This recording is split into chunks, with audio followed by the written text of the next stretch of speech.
We'll take questions for Jaylen. Please raise your hand. We'll go Bobby here in the front on one.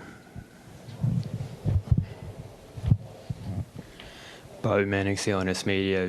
Jaylen, you stressed defense from day one this year. For so much of this series to kind of be individual efforts on defense, switching, guarding your yard, how much does it say about the way you've embraced defense this year, and how has that just kind of developed to this point? I think I've made that, I made that pledge from beginning of the season, or before the season even started. I told myself that I wanted to just maximize my defensive potential, and I wanted to make first team all defense going into the season. I mean, that didn't happen, but to be able to be in these moments and show your defensive versatility, I mean, picking guys up, guarding guys in the post, switching on, blocking contested threes. It's been big for us, but we got a lot of great defenders on this team. So it's been a full team effort. But that's something I definitely took personal going from last year to this year. Adam, right here in the front. Yeah, you guys obviously played most of these playoffs without KP, but this felt a little bit different because he'd come back, such a big stage and all of that. What kind of discussions did you guys have when you found out he was going to be out? What was the kind of mindset going in without him, and what did you think of the way Xavier pitched in, and did KP talk to you guys at all, like before or after the game? No, KP didn't talk to us, but we've been playing all season and all playoffs without KP, so it wasn't any surprise for anybody. Obviously, we love to have KP out there. We're different when he is, but X stepped in that role, and I thought he was great. Defensively, I thought he was stellar. And then that big shot he made in the corner, I just knew it. I just knew when I drove they were going to help, and he was going to be open, and I trusted it all the way. I just knew it was going in. I don't know how to tell you. It was just like a divine experience. I knew X was going to make that shot, and he did, and that was big for us. So I thought X was great. Dave, second row on your left. Jaylen, Dave McMahon with ESPN. 8 years into your partnership with Jayson Tatum, you're in the fourth quarter with a chance for the first time as teammates, I guess, to get 3 wins in the finals, closest you ever come to a championship, and the 20-point lead's down to 1.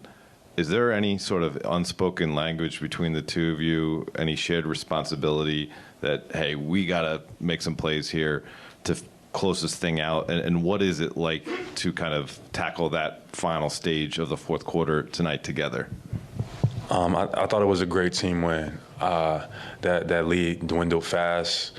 I know we were up 20, and then they stormed back, and that's what the beauty of basketball is. You can never let up. It's always time, and they were able to cut the lead. But in those moments, those are the moments which you have to just live for. We've been in those moments a lot. We just needed to be patient, be poised. I felt like we got some good looks. The defensive intensity ramped up. The officiating, got a little bit tighter. So at the end of the day, you just got to make plays. I thought we got some good looks down the line in the fourth. Some went in, some didn't, but we was able to make plays and find a way to win. And we've been in those positions, and we've lost. So it was great to overcome that with my brother Jayson and the rest of our team. That was special. On your right, second row. Hey, Jaylen, Andrew Callahan from the Boston Herald. Luka has 8 points in the fourth quarter of this series. He's shooting 20%. We can see that, but what does it feel like guarding him as much as you have when it comes to the fourth quarter? And can you sense him wearing down at all? Luka's a great player. I'm gonna start by saying that he does a lot for their team. Offensively, he has the ball in his hands a lot. It's a tough lift for him. So, he's been tough. Even with that fourth quarter, those stats, he's still been able to pretty much get to whatever he wants. So, we just got to continue to be better. And that's all I could really say. Tim, standing on your left. Jaylen, you mentioned how you guys have been in a lot of spots over the years. Obviously, you go down early in the first quarter. You guys recover, respond the way you did the end of the first quarter. Beginning of the fourth quarter, same thing. They go on that big run. They get back in the game. You're able to respond again. How much of the way you guys responded on the road, like you have so many times over the last couple of years, is because you guys have been in so many of these situations and have sort of experienced just about everything you could have so far? Yeah, sometimes success can be, almost I wouldn't say a bad thing, but just being able to finish that quarter where we were up 20, started the fourth, they came out and made some plays. I checked out around that time, and then around that fourth quarter, they just stormed all the way back. But, it's like that in basketball, and sometimes when you are winning, comfort kind of sets into your mind. You kind of like relax. Your brain kind of wants to go at ease, and you got to fight that. You got to fight that temptation to fall into that because there's still time left to be played, and the other team is still competing. And I think even though that lead dwindled fast, we found ways and moments to overcome it. In that fourth quarter that I was proud of, we made some big-time plays. Drew Holiday, D. White, JT was physical, aggressive, got to the paint, and we was able to finish it. Third row on your right. Jaylen, heading into that third quarter, just what was your mindset, incentive, what you were trying to do in your approach? And the second part of my question is the embrace with Jayson Tatum at the end, to be one win away from championship after all the years you guys played together and all that, after you won the Eastern Conference MVP. Just what's that like right now? Or what was that like at that moment? Sorry. To answer your first question, I feel like in the first half, I feel like we had some good looks, some good reads. I was finding guys getting to the paint, getting open. But on offense, I was a little bit, I was letting them off the hook. I feel like they were letting me kind of just have open looks from three. And I was taking the first one, and I should have been a little bit more patient. I was a little bit more patient in the second half of letting the game kind of come to me a little bit more. But it's awesome. I mean, I don't even really have words. It kind of doesn't even feel real right now, and I'm just trying to stay in the moment. Like, it feels great to be up 3-0 in this series, but like the job's not done. Front left. Jaylen, that's you had 7 assists tonight for the second straight game. That was the first time you've done that in the postseason. What's your progression been like in that area on this stage, and how have you been able to balance it so well with, also maintaining your aggression scoring? Yeah, just seeing what the game is giving me and making the right play. I feel like we got a bunch of great looks. And good things happen when I get to the paint. Sometimes I don't always get the assist. Sometimes it's a hockey assist, but I just like making the defense converge. You got to respect me getting to the basket. And, we got a lot of great shooters. So I was committed to that all night. And then the first half, I feel like I could have done it more. I settled for some shots because I had like a big on me. And, I needed to get to the paint a little bit more, and I did that in the second half and then in the fourth quarter, and I feel like that's what helped us win. Jared on your right, third row. Jared Weiss, The Athletic. Joe, ever since he's gotten here, has tried to kind of reframe the way you guys think about basketball and looking at things as almost like a balance. And he talked today about how sometimes like new ideas, it's hard to accept them at first. So looking at the different ways that he's tried to change the way you guys think about the game, how long did it take for you to kind of understand and embrace them, and how do you see those kind of paying off now? Well, the coaching staff has been fantastic all season long. I've been saying that throughout the regular season, even before we got to the playoffs. It's been just super organized. We've walked through all different types of scenarios. We've been like overly prepared, and they make sure that we know. Sometimes it's like, you got the coaches, they game plan, but they don't always let you know exactly what they're thinking. Like they tell us everything, super transparent, and we trusted it. And I thought that has been great. So Joe has been a big key, reason to that, and he showed himself in his playoffs. He's been coaching his ass off. Vince in the middle, and then Gary, last two. Jaylen, Vince Goodwill, Yahoo Sports. You hit the big 20-point third quarter, and then in the fourth, when they came back, you hit the big 2 jumpers to give you guys some breathing room. When you're in those moments, do you feel like the calm, the maturity, the poise compared to maybe 2 years ago, 3 years ago? What is that process of being able to handle those moments been like for you?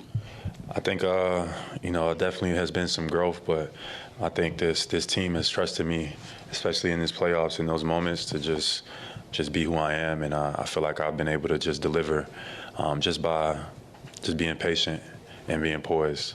Those opportunities have presented themselves, and I've been able to take advantage of them. But I give all my credit to my teammates for the trust they had in me, to have the ball in my hands, and to be able to make those plays. Gary in second row, center. Jaylen, Gary Washington, Boston Globe. Can you take us through two questions? Take us through the dunk at the end of the third quarter. Like, what were you thinking there? And it just seemed like that kind of seized the momentum.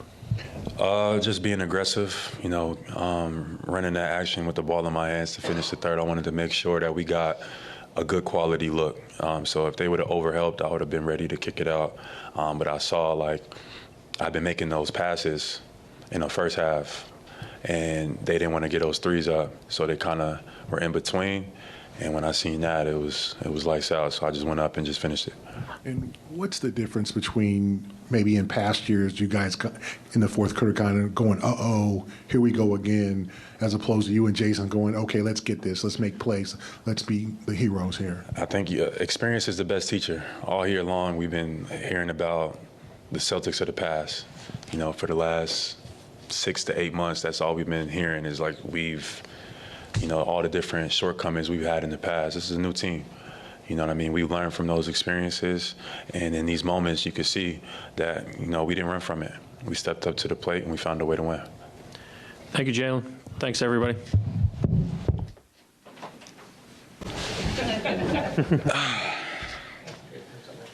John, first question, back right in the, there you go.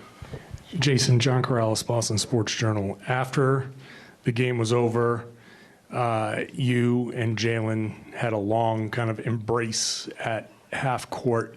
Can you share any of what that was and like kind of what was going through your mind at that moment? Just, showing the emotions of the game. Two guys that was excited, tired that, after the game, we're not necessarily saying like one more or anything like that. We're just saying however long it takes.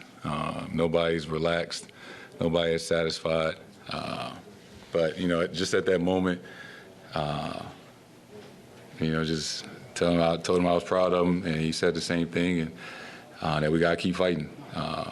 We can't relax, and that was basically the conversation.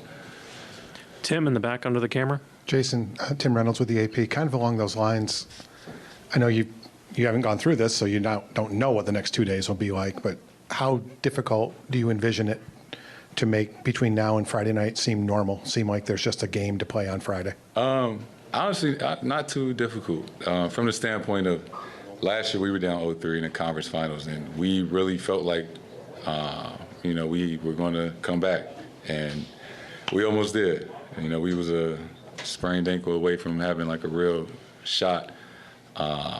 So, we're not relaxing or anything like that. And, just not even focusing on winning on Friday or whatever, just however long it takes. That's our motto, just however long it takes, that's what it's going to take. And nobody's not time to relax at all. Standing in the back left. Valencia King, Real Talk Sports out of Dallas. Thank you for your time, Jayson. If I could take you away from basketball for a moment. Father's Day is coming up on Sunday, and I know that's something that's very important to you. As you begin to face this obstacle of fighting for a title, what would you tell your son about facing obstacles and overcoming them? That's a great question. I would say that, life is about roller coasters, right? And the game of basketball and life and whatever your occupation is, right? We all go through ups and downs. And in the toughest moments, that's when your true character comes out. And essentially being the same person all the time, that's what I try to do in the best of times and in the worst of times. And that's what I'm going to try to instill him, that you got to be the same person, got to be a stand-up guy, through thick and thin. Back right, fifth row. Hey, Jayson. Jack Simone, SB Nation. There was a point in the first quarter where Drew kind of pulled you guys in. Luka and Kyrie were going on this run. They were scoring. They were getting past you guys and hitting big shots. What did he say in that moment, and how did that, affect your guys' defense, in particular for the rest of the game? Yeah, they came out swinging. That was to be expected, that, they were at home. Their crowd was behind them. This is obviously a big game, so we expected their first punch. And, it was just in that moment that Drew kind of brought us together and, just clapped his hands like, yo, we got to wake up, we got to lock in, we got to get some stops. Because at that point, they had like 25 points. In the last 5-6 minutes, we held them to like 5 or 6 points. But to start the quarter, we weren't getting any stops. And, we're not going to win a game like that. So we just had to reset and log back in at that moment. Tim, standing on the left. Jayson, basically from that point until the 10-minute mark of the fourth quarter, you guys had complete control of the game, and then there was that 4 or 5 minute stretch where things sort of went completely haywire, and then you were able to reset again. Sort of what happened in that early part of the fourth quarter when they made that big run to get back into it, and what allowed you guys to sort of reset yourselves and close the game out from there when it got back close again? Not really trying to look too much into it. The game of basketball is about runs, and this is at the highest level. That's the best team in the West at this point in the time. So they're going to make shots. They're going to go on a run, and it's just all about how do you respond. We talk about it all the time. 20-point leads, none of that is ever safe. It's never time to relax. And, you never want to give up a 20-point lead. Obviously, we wish we'd have got some better shots, took care of the ball. But things happen. It's never going to go how you expect it. And we talk about that all the time. But if you want to be a champion, you have to be resilient in those moments. And, we showed that tonight. Steve here in the front. Steve Buckley from The Athletic. Before the game, your coach said to us, if you've been in a fight with someone and you think you're about to beat them, you usually get sucker punched. The closer you are to beating them, the closer you are to losing. Does he say that to you players on a regular basis, and how demonstrably does he say it? And what are you expecting from him the next couple of days going into Game 4? Yeah, Joe does a great job of showing us clips and things from different sports, right? He's a big UFC fan, and showing us fights of people that I don't know like the terminology in UFC, but put them in a chokehold and shit, and like they're about to tap out, and you just see the guy or the woman who's winning relaxing because they feel like they're about to win, and then you give the other person life. Just trying to translate that to the game of basketball, that the closer you are to winning, the closer they are to surviving, and basically just trying to remind us in the group that we still got a long way to go. We still have to play the right way. We still got to win, that they're not going to quit, that we should expect the best from them from here on out. We go Gary, Jay, and then Jared. Jason, Gary Walsh from Boston Globe. When they're making their run, and it could have been from the past, here we go again. There's been some times at Game 4 against Golden State where guys were close. What mentality has changed where you and Jaylen both said, let's go get this. Let's make plays. Let's make buckets. Forget what happened in the last 6 minutes. Let's go be heroes. You just kind of alluded to it, that we've been in that situation. We've been in a close game where we were up, and we almost went up 3-1, and then they tied it. And experience is the best teacher, right? We learned from our mistakes. We learned from a team at the time that was better than us, that was, had been there and been over that hump, and mentally tougher at the time. And we've grown from that. We really have. And, it was on display tonight. On your right, Jay? You were down 1 at halftime. Did you feel okay about that after the punch you guys took from Luka and Kyrie? And then what went into executing throughout the third quarter? Joe said you guys made a lot of first reads during that stretch. But what went into that as you kind of pulled away? Yeah, I got to watch the film, but that was some excellent basketball that we played to start the third, especially on the offensive end. I don't know how many possessions in a row that we got a great shot. We made most of them. We might have missed a few, but the way that we started the third quarter was incredible. And, everybody that was on that court, the mindset that we came out to start the third in our execution, we did a hell of a job in the start of the third quarter. Jared, last question on the right. Jared Weiss, The Athletic. Ever since Joe came on board, you guys have taken a ton of threes. And we've all been asking, is there such a thing as too many threes? And tonight, you took so many more threes in Dallas throughout the game that even as Luka and Kyrie were scoring, you were able to keep up. What did you think when Joe first came in and was like, we want to maximize our three-point shot margin? And how has that gotten you through a lot of tough times over the years to end up with these kind of wins? Yeah, and I don't know if it's as cut and dry as we just need to shoot a lot of threes. But with the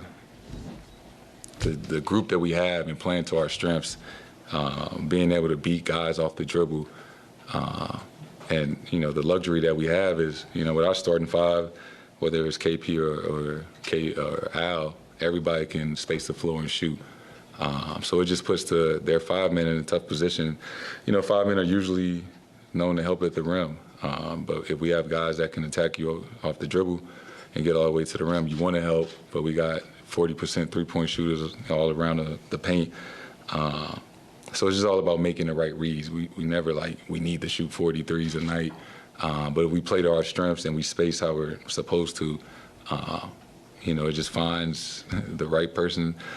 And we don't turn down any great shots. Thank you, Jayson. Okay, we'll take questions around the room. First question on 2, second row on the aisle. Dave? Hey, Xavier. David Brennan with ESPN. On your left. What was it like for you as a teammate to see Jaylen and Jayson outscore the Mavericks on their own in the third quarter, and then both of them make key plays down the stretch in the fourth after the Dallas had made it a game again? Those are our leaders. So for them to step up how they did in the third quarter and just kind of take the game over is what we needed. And they came through for us. And especially in the fourth quarter with those last 4 to 5 minutes where we were just struggling to get a bucket, they willed in the buckets, And, at times that's what you need. And they responded, and we needed it for sure. Fifth row on the right. Hey, Jack Simone, SB Nation. With KP out, you guys obviously lose one of the best rim protectors in the league. You come in, you play a very switch-heavy style. Luka was going at you a little bit, got a few stops at him. What's it like sort of playing this different brand of basketball when you have to just step in with guys who have been playing a different brand with KP sort of on the back line and then being able to let the guys pass him? How easy is it to just jump in and be ready to go? This is something, as far as staying ready, is something that I've been doing for majority of my career. My rookie year, I was fortunate enough to play because when my best friend was hurt, Jaren was recovering for his meniscus, so I was starting a lot. Second year, I was out of rotation. Third year, 2 guys got injured, Brandon Clark, Steven Adams, so I stepped up again. You know what I'm saying? So this is something that I've been preparing for, I guess, for a while now. So I was, ready for the opportunity. They were kind of hinting at potentially, if KP's workout didn't go well and he didn't feel comfortable that I was going to have to step in today. John, back right. John Corrales, Boston Sports Journal. Joe said that he went to you because of your time in Memphis and because you are familiar with a similar defensive strategy against Luka Donćić and the Mavs. Can you kind of walk us through that, how comfortable you were and how helpful that was in you stepping in? Yeah, I'm very comfortable. I feel like switching is my bread and butter defensively. That's something that allows me to use my quick feet and my strength to be able to kind of bump guys off versus being in a drop coverage and having to use my vertical leap. So for me, being able to switch and stuff like that is more catered for me. So being able to get subbed in and used for those opportunities, I feel like I can excel a majority of the time. Right here in the front. Noah Dalzell, SB Nation. Xavier, you've had relatively limited stints during this postseason, but now on the most important stage, you're playing really significant minutes and hitting a really important 3. What are the emotions that you felt in that moment when you saw that shot go in, the bench go crazy, and what are you feeling right now? I knew that when I saw Maxi Kleber go to the block that I was going to shoot regardless of anything. And then, their bench was talking, so it was kind of cool to be able to hit it and look at the bench as well. But to hear, the bench going crazy on our end, guys like Svi and O'Shea and stuff like that, it was pretty awesome because those are my guys. Those are my SRG guys. Each day in and day out, we go to war with each other to try to better each other, to be ready for whoever's name gets called. So for them to celebrate me and be hyped for me is pretty cool. Steve, up front. Steve Buckley from The Athletic. Coach was sharing some UFC with us before the game about when you think you have your opponent beaten, that's when you're going to sucker punch you and so forth. Mm-hmm. Well, now you're up 3-0, and you're at the precipice of winning a championship. What are you expecting from your coach over the next couple of days to reinforce that message? I expect him to do whatever's needed for us to be ready to go. I feel like for us coming into this next game, we have to be locked and loaded. I feel like we can't come in there thinking that they're going to roll over. Even though we were up 20 today, they didn't quit, So for us, being up 20 is not enough. We got to try to push the lead as far as we can. And, I expect Coach to go over the film probably tonight, knowing him and tomorrow we're going to have a game plan as far as the things that we could, work on and come into practice tomorrow and be ready to work on it. Any other questions? Thank you.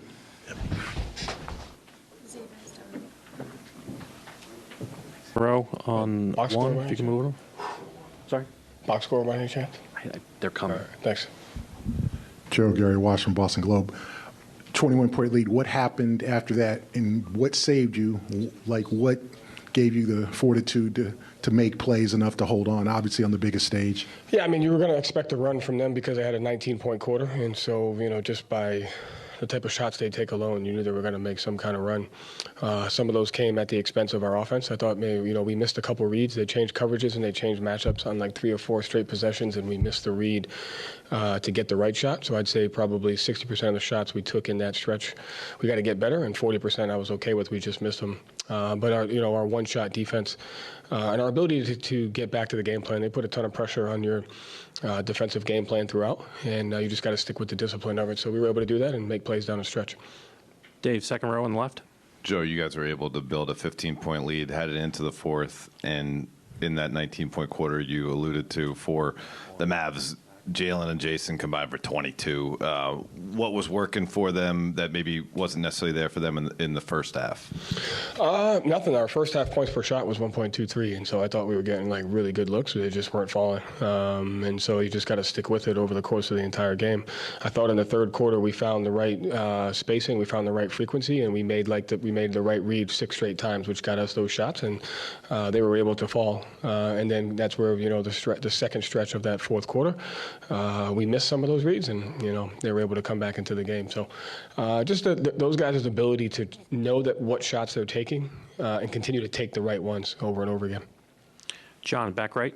Joe, John Corrales, Boston Sports Journal. You went with Xavier Tillman in this one, and he ended up as a +9 overall. What did you see from him? What made you go in that direction? He played in the Western Conference for 3-4 years, and so he's played against the Mavs, and so he's had that experience. Memphis has used a similar game plan that we have, so he was used to that.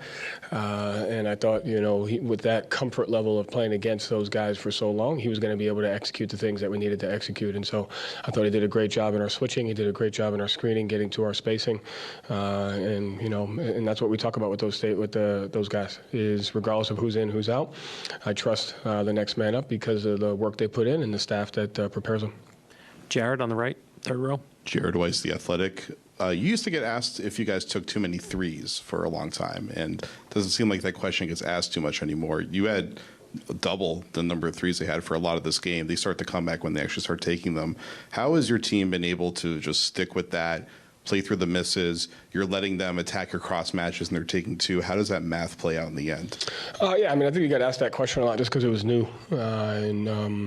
Anytime you're developing a new philosophy or a new style, it just takes time for understanding and execution. And so credit to the guys where we've decided how we're going to play, and we fight to do that. And, but also just being flexible in that. So it's not, we don't want to just settle for those. I think our guys have done a good job fighting for the right shot based on what the defense is giving us. We were able to get some of those in the third quarter. So I think it says a lot about them. The guys understand the game. They understand why we do what we do, and they work to execute it as best as they can. Jay, here in the second row. What goes into weathering the storm when Kyrie and Luka come out as aggressive as they are, and they're firing on all cylinders in that first half? Yeah. What resilience goes into just kind of sticking with it and staying disciplined when they're going like that? Yeah, I mean, it's first having an awareness as to how are they scoring, what are they doing. You got to ask yourself: are we executing the game plan? Are we giving the shots up that we're willing to give up? And so we I think it was one of the quarters we had like 26 points of points that we can control, and so you got to fight like hell to take those away. Once you take those away, then you can either execute or game plan or work to adjust. And so I thought our guys did a great job of understanding the points that we could control, and they fought to take those away throughout the rest of the game. Tim, all the way in the back. Joe, you guys had a real big run. Thank you. Late in the first quarter of game 1. I think you had one in the third quarter of game 2. You had 2 really big ones tonight. Is it just something innate about this team that they know when there's an opportunity to really hit the gas, or is it just talent sometimes that when you have these big stretches of pulling away and making it seem so easy? Well, I would say both teams have a lot of talent, so I think you have to have talent to get to this spot. So that's a given if you want to make it this far. But our guys have a great basketball IQ. They have an understanding of, are we playing the right way? Are we taking the right shots? Are we giving up the right shots? And they know exactly when we're not doing that. And so they have an innate ability to control the runs of the game with the philosophy that we have and execute the things. And so it's just constant building awareness. Are we getting the right shots? Are we giving up the right shots? And then are we winning the transitions? And the guys do a great job of working towards understanding that. Adam? One thing you've talked about a lot during the years, how it's not supposed to go a certain way. The game's not supposed to go a certain way. We've seen, occasionally there's big lead goes away, but for the most part, you guys figure it out in the end throughout the season. What has been the process, the guys kind of grasping that and not kind of, when they're right on the edge, not falling over it? Just what we talked about, having an understanding of, we know teams are going to make runs. Can we manage those? And we know why we make runs, and we know why other teams make run on us. And so you just have to constantly problem solve throughout the game. You have to ask yourself why every single possession. Why did that happen? Why did this happen? Was this what we talk about? Was it not? And the guys, they fight for that because of their basketball IQ. So they spend a lot of time understanding that. And that's part of the game, right? They got out to a big lead, and I forgot, I don't even know what we were down. What were we down? 13? And so that's just part of the game. But it's understanding why. Why are we down 13? Is it effort? Is it execution? Is it things we can control? And once we answer those questions, we can move on, to the next phase of the game. Vinny, third row in the center. Joe, Vince Gilbo, Yahoo Sports. How you doing? Good. Jaylen had the big third quarter when it helped you guys push to the lead, and then in the fourth, you had the big jumper when Dallas was charging. Just the poise that he's played with, how have you seen that grow, not just in this series, but since you started coaching him? How can I explain Jaylen? The guy just has a growth mindset. He just wants to get better. He yearns to get better. He's not afraid to face his weaknesses, on the court. And so when you have that type of mindset, you're just going to be able to take on every situation that the game brings you. So he puts himself in every single situation that he sees in a game. He uses 6, 7, 8 coaches a day. And every situation on both ends of the floor, he puts himself in that. And that's how you have to grow, is to, become vulnerable on the things that make you uncomfortable. And he does that. Tim, back left. Joe, you guys have been able to put a lot of pressure on Luka at both ends. You're obviously able to pressure up with Jaylen and Drew all the way up the court, and then you're able to go at him with a bunch of different options on offense, make him work a lot. Have you noticed that working throughout the game in terms of sort of being able to wear him down as the game? I don't think he gets worn down. He looks pretty fresh out there. I think we could do a better job of being intentional about the offense and the spacing at times. But I don't see him getting tired at all. Right. Yeah. Follow up on, go ahead, 2. Just in terms of the intentionality on offense, did you think that was an issue in that stretch in the fourth quarter when things went sideways? Yeah. We were trying to play fast, create advantages, and create indecision, but we didn't create any indecision. And so when you miss the first read, it's not a lack of execution from the guys. It's not a lack of trying to execute. It's if you miss the first read and you miss the first window, it's really hard to get that window back against the team. And so that's what we were able to do in the third quarter. We found the first read, bang, right there, and we got it 6, 7, 8 times in a row. If you miss that first one, it's a nightmare to get a second and a third one, and that's when you end up taking a couple of shots that you don't want to take. So it wasn't because they weren't trying to. We just missed it. They do a good job of changing matchups and changing spacings and fluctuating it. So there's probably about 8 possessions where we'll definitely watch and be like, we gotta do a better job of seeing the first read, and when we don't, we gotta find the second one faster. Last 2 here in the front, and then Ramona. Steve Buckley from The Athletic. Joe, you made the comment before the game, the closer you are to beating them up, the closer you are to losing. Yeah. That's front and center now with the 3-0 series lead. So what can you do to reinforce that message over the next couple of days? Yeah, just stick to the things that we've been doing. Have an understanding. I think, we were down 13. I expected that. We were down 1.5. I expected that. So you got to expect the expected. You got to understand that, we're just as vulnerable, if not more vulnerable than they are. And we have to play that way. And so as long as we have that mindset, and, when you understand that you're vulnerable and your back's against the wall, you got to fight. And so that's the mindset that we have to have. Ramona on the left. Hi, Joe, Ramona Shelburne, ESPN. Hi. Derek wasn't shooting the ball all that well for most of the game, and then hits a couple of really big ones in that fourth quarter. I know that's kind of what he does sometimes for you guys, but is that just his mentality? Is that your emphasis on continue to shoot the three, just lean into the math? Where does that come from? Again, it's all about taking the right shots. It's all about taking what the defense gives you. They're playing a unique defense against us because they're one of the best teams in the league at protecting the rim, and they have two great rim protectors. And so if you try to become stubborn, you put yourself in a disadvantaged situation at the other end of the floor. Our defense starts with our offense, and so if we don't take the right shot, we can't guard them. And our team has the discipline to fight for the spacing and to fight to take the right shot, whatever that shot may be. Derek has a green light to shoot the shots because his skill set is taking the shots that make sense. He can get into the paint and shoot the 2-foot floater off there. He can shoot off the dribble threes. He can shoot catch and shoot threes. So I love the fact that he continues to play. His confidence never wavers based on the shots he takes, and you can always count on him to make the big ones. Thank you, Coach. Thanks. Jayson Tatum's on his way in.